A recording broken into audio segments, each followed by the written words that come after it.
বিল্লাল তার ব্যক্তিগত ফান্ড থেকে 1000 টাকা দিছে, আব্দুর রশিদ 1000 টাকা দিছে, জহিরুল 1000 টাকা। ওনার ভিকটিমের মোটামুটি সদস্য প্রায় 10 থেকে 15 জন থাকে, আর প্রত্যেকজন আলাদা আলাদা ক্রিয়েটর। ওনারা টোটাল কত টাকা দিচ্ছে আমি মানে দেখি, মানে এটা যদি আমার রাইট নাই আর কি, আমি মানে দেখি আর কি কেমন টাকা আসলো। আচ্ছা, আমি আমার কথা হচ্ছে যে টাকা হিসাব আমার কাছে ছিল, এই হিসাবগুলো আমি তুলে ধরতেছি। বিল্লাল এসে 56,000 টাকা দিছে সর্বপ্রথম। আর এটা আমরা অনেকে অবগত আছি যে তাজুবাইয়ের পক্ষ থেকে 52,000 সামথিং মেবি টাকা দিছে। এই টাকাটা আমাদের কাছে 56,000 হস্তান্তর করছে। এরপরে ব্যক্তিগতভাবে তাদের ব্যক্তিগত ফান্ড থেকে যেটা দিছে, এটা হচ্ছে ব্যক্তিগত ফান্ড থেকে আমাদেরকে দিছে হচ্ছে, দেখাই কি,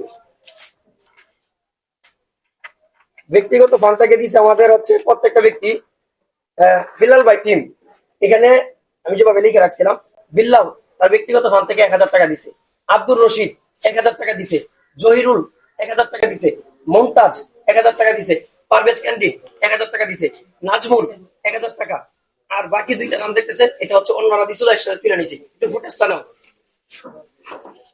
এই টাকাগুলো আমরা তার কাছ থেকে পাইছি। এরপরে আরেকটা রয়ে গেছে, এটা ফান্ড কালেক্টের যে টাকাটা, এটা হচ্ছে বিল্লাল 10,450 টাকা বিকাশ থেকে দিছে। এরপরে হচ্ছে মুমতাজ, সে 8,400 টাকা দিছে। এই পর্যন্ত। এরপরে আরেকটা দাগ দিছে একসাথে 12,000 টাকা, ইনক্লুডিং 82,850 টাকা আমাদের কাছে দিছে। দেখেন, 82,850 টাকা। তো আমরা দর্শক বিল্লাল টিমের পক্ষ থেকে আমরা পাইছি 82,850 টাকা। আপনারা অনেকে যে বিভ্রান্তমূলক বিষয়গুলো দেখতেছেন যে আমরা আজকে কোন সিচুয়েশনে আছি, অনেক ক্রিয়েটররাই আমাদেরকে নিয়ে বিভিন্ন ধরনের মন্তব্য করতেছে। তো এই পর্যন্ত যে প্রবলেমটা হয়েছে, অর্থাৎ সে বলতে চাচ্ছে, ভয়েসটা শুনে তার সাথে কথা বলছি, কথা বলে আশা করি বুঝতে পারছেন কথাগুলো কি বলছে। তো ওখানে সে বলছে যে আমাদের টাকাগুলো তার কাছে হস্তান্তর করতে, আমাদের টাকাগুলো সাবজেক্ট তো আমরা, সাবজেক্ট কিন্তু আমরা। তো সে কিন্তু এখানে বিভিন্ন ধরনের যুক্তি দিয়ে থাকে, ঠিক আছে।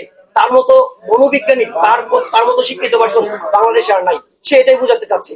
তো আমরা যদি সাবজেক্ট হই ভাই, এত যদি তোমার থাকে, তাহলে কি সুরজবাসী নামছে, নামার পরে তুমি কেন ট্রেন্ড ফলো করে আসছো?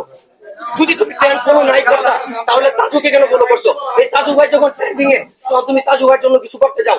সাইদ ভাই একটা ভিডিও আপলোড করছে, ওই ভিডিওতে বলছে যে ভাই আমি ব্যথায় কাতরাচ্ছি, আপনি আমার পাশে আসেন নাই, আপনি তাজু ভাইয়ের পাশে গেছেন, তার তো ব্যথা নাই ভাই। তাহলে কি আপনার এই কথাগুলো, আপনি যদি মানবিক কাজ করেনি, তাহলে এই জিনিসটাকে আপনার চোখে পড়া উচিত ছিল না? তখন আপনি কি করছেন? আপনি ট্রেন্ডের পিছনে রয়েছেন, আপনি তাজু ভাইয়ের কাছে গেছেন, তাজু ভাইটা গিয়ে ঘর করে দিচ্ছেন 2.5 লক্ষ টাকা করে। এরপরে আরো কিছু বিভ্রান্তমূলক কথা আপনি বলছেন যে এই জিনিসটা যদি কেউ উদ্যোগ নিয়ে কাজ করে, তাহলে তাকে একটা R15 গিফট করবো। ভাই কেন R15 গিফট না করে আপনি R15 এর টাকাটা দিয়ে দিয়েছেন? তাহলে বুঝতাম যে আপনি যেভাবে কথা বলছেন আপনার কার্যক্রম ওইভাবে ছিল, বাট আমরা কিন্তু আপনার কাজের সাথে কথা মিল পাই নাই। এরপরে আরো বিভিন্ন ধরনের কথাবার্তা বলে বেড়ান সোশ্যাল মিডিয়াতে, যেটা বিল্লাল ছাড়া অন্য কেউ এই জায়গার কাজ সফলতা অর্জন করতে পারবে না।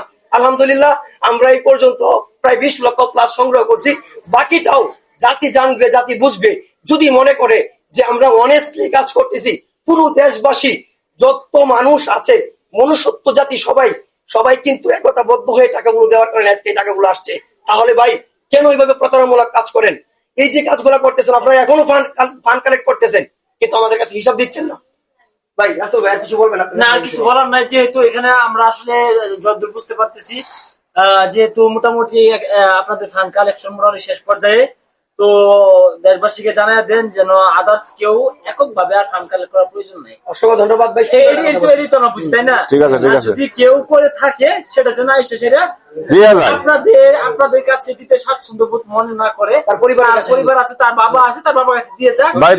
আমি আমার পক্ষ থেকে যতটা পারছি এসে দিয়ে গেলাম, এখন আমি চলে যাচ্ছি। হ্যাঁ, আর রাব্বি ভাই কিছু বলার? হ্যাঁ, আর এখানে যে রাব্বি ভাই আছে, আপনারা যারা আছেন, এটা নিয়ে আসলে এখানে আলাদা করে বলার কিছু নাই। বললে শেষ হয় না, আবার শেষ করলে আবার শুরু হয়ে যায়, দরকার নাই।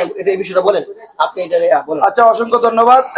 ইতিমধ্যে হচ্ছে হানিফ ভাই চলে আসছে। হানিফ ভাই হচ্ছে আমি নিজে থেকে হানিফ ভাইকে হচ্ছে ফোন দিই যে সাইদ ভাইয়ের পাশে দাঁড়ান।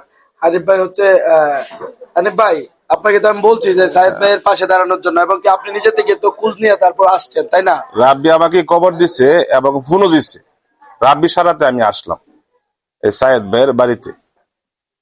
এই এই বিষয়টা ক্লিয়ার করেন। এই হানিফ ভাই আরো 2 দিন আগে আসতো, কিন্তু এনে একটা ঝামেলার লোক ছিল দেখে আসে নাই। এই বিষয়টা আপনারা না, বুঝে না, এই নিবেন। যে ভাই, এই যে আপনি তো এটাই বলছেন, আপনিও তো এটা বলছেন না, মানে এইভাবে না। কন্ট্রোভার্সির জন্য আসে নাই। না, আমি বলছি কন্ট্রোভার্সির জন্য আসে না। কন্ট্রোভার্সির জন্য আসেন নাই, কিন্তু কন্ট্রোভার্সিটা কি মানে- আপনারা বুঝে নিয়েন। মানে কন্ট্রোভার্সির জন্য এখন আসে না।